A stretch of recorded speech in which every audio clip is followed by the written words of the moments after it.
All right. Can you show us your Yelan build? Absolutely. So number one, we have the best in slot weapon, Aqua.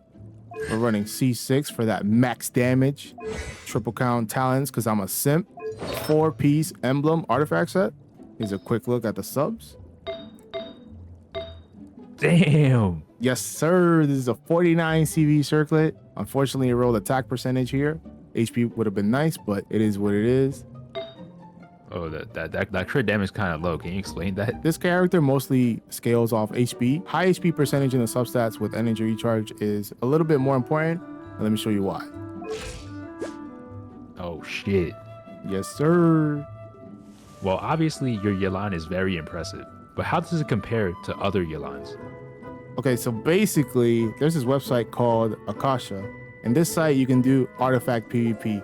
If you're the type of person that's very competitive with artifacts, you can take a look at your build and how it ranks against others. As you can see, I'm ranked number 1 in the 180% energy recharge category.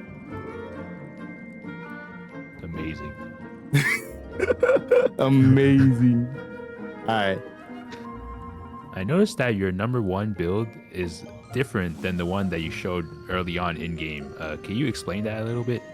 Absolutely. So Akasha has different categories or subcategories for certain leaderboards that have different team compositions and restrictions based on those team comps. My general gameplay build, which is this one right here, is the one that I use for daily gameplay. So I make sure that I'm always hitting.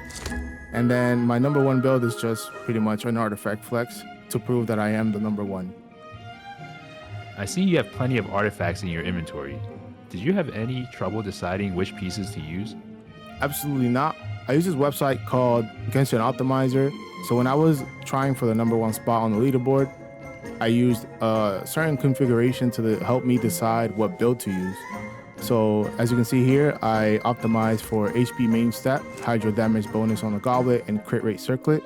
I added a build constraint for 180 because the leaderboard is for 180. And then I generated the build based on average damage. And then it does the artifact choosing for me. As you can see here, 82 crit rate, 229 crit damage, and here's my exquisite throw damage. And that's how I decided on it. Also, one last thing, guys, when you're building characters, please, for the love of God, don't settle for 50 crit rate or 60 crit rate. There's no such thing as too much crit rate. Obviously, well, if you hit 100, that's too much. But the higher your crit rate, the better your average damage, and the more consistent your damage will be overall throughout your rotation.